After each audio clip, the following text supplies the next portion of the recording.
ಸ್ನೇಹಿತರೆ, ಸಾಕಷ್ಟು ಜನ ಕೆಲವೊಂದು ಉದಾಹರಣೆಗಳನ್ನು ಕೊಡಬೇಕಾದ್ರೆ ಅಥವಾ ಕೆಲವೊಂದು ಕಥೆಗಳನ್ನು ಕೇಳಿದಾಗ ಅವರು ಅರ್ಥ ಮಾಡಿಕೊಳ್ಳುವಂತಹ ರೀತಿ ನೀತಿ ಇದೆಯಲ್ಲ, ಇದು ಎಲ್ಲದಕ್ಕೂ ಹೋಲಿಕೆ ಆಗುತ್ತೆ ಅಂತ ತಿಳಿಸ್ಬಿಡ್ತಾರೆ. ಖಂಡಿತವಾಗಲೂ ಆ ರೀತಿ ಇರೋದಿಲ್ಲ. ಯಾರೋ ಒಂದಷ್ಟು ವಾಟ್ಸಪ್ಪಲ್ಲಿ ಪ್ರಶ್ನೆಗಳನ್ನು ಕೇಳಿದ್ದಾರೆ. ಆನೆ ಕದ್ರು ಕಳ್ಳ, ಅಡಕೆ ಕದ್ರು ಕಳ್ಳ ಅಂತ. ಆದ್ದರಿಂದ ಅಡಕೆ ಕದ್ರು ಅವನನ್ನು ಕಳ್ಳ ಅಂತಾರೆ, ಆನೆ ಕದ್ರು ಕಳ್ಳ ಅಂತಾರೆ. ಅವನು ಸಣ್ಣ ತಪ್ಪು ಮಾಡಿರಲಿ, ದೊಡ್ಡ ತಪ್ಪು ಮಾಡಿರಲಿ, ತಪ್ಪು ಮಾಡ್ದ, ಖಂಡಿತವಾಗ್ಲೂ ಇದು ತಪ್ಪು ಮಾಡೋದಕ್ಕೆ ಅನ್ವಯಿಸುತ್ತೆ. ಆದರೆ ಕೆಲವರು ಏನು ಮಾಡ್ತಾರೆ, ಇದು ಸಣ್ಣ ಸಹಾಯ ಮಾಡೋದಕ್ಕೆ ಏನು ಪ್ರಯೋಜನ, ನಾನು ಚೆನ್ನಾಗಿ ಸಂಪಾದನೆ ಮಾಡಿದ್ಮೇಲೆ ದಾನ ಧರ್ಮವನ್ನು ಮಾಡ್ತೀನಿ, ಈಗ ಮಾಡಿದ್ರೆ ಏನು ಪ್ರಯೋಜನ ಇಲ್ಲ.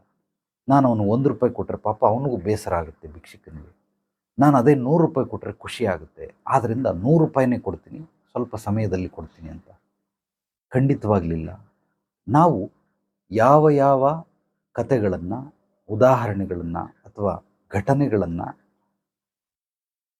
ಹೇಳ್ತೀರಿ, ಪರಿಸ್ಥಿತಿಗೆ ಮನಸ್ಥಿತಿಗೆ ಹೊಂದಿಕೊಳ್ಳುವಂತಹ ರೀತಿ ಅದು ಎಲ್ಲದಕ್ಕೂ ಅನ್ವಯ ಆಗೋದಿಲ್ಲ.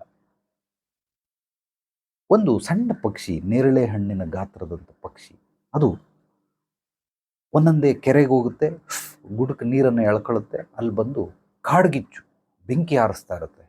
ದೊಡ್ಡ ಪಕ್ಷಿಗಳು ಕೇಳ್ತವೆ, ಏನಪ್ಪ 2 ಡ್ರಾಪ್ ನೀರು ಅಥವಾ 3 ಡ್ರಾಪ್ ಹೀರ್ಕೊಳ್ಬೋದು, ನೀನು ಹೋಗಿ ಕಾಡ್ಗಿಚ್ಚನ್ನು ಆರಿಸ್ತೀನಿ ಅಂತ ಹೇಳ್ತಾ ಇದ್ದಿಲ್ಲ, ನಿನಗೇನಾದ್ರು ತಲೆ ಐತೇನೆ ಅಂತ. ಅದಕ್ಕೆ ಪಕ್ಷಿ ಹೇಳುತ್ತೆ, ಖಂಡಿತವಾಗ್ಲೂ ನನಗೆ ತಲೆ ಇಲ್ಲ, ಆದರೆ ನಾನು ಮಾಡ್ತಾ ಇರೋವಂಥ ಈ ಒಂದು 2 ಹನಿ ಅಳಿಲು ಸೇವೆ ನಾಳೆ ದಿವಸ ಇತಿಹಾಸದಲ್ಲಿ ನನ್ನನ್ನು ಬೆಂಕಿ ಹಚ್ಚೋರ ಒಂದು ಲೀಸ್ಟಲ್ಲಿ ನನ್ನ ಹೆಸರು ಬರಬಾರ್ದು, ಬೆಂಕಿ ಹಾರಿಸ್ತವರ ಲೀಸ್ಟಲ್ಲಿ ಬರಬೇಕು ಅಂಥೇಳಿ ನಾನು ನನ್ನ ಕಿರು ಪ್ರಯತ್ನವನ್ನು ಮಾಡ್ತಾ ಇದ್ದೀನಿ ಅಂತ. ನೀವು ಕೇಳದಂತಹ ಪ್ರಶ್ನೆಗೆ ಇದು ಉತ್ತರವಾಗುತ್ತೆ.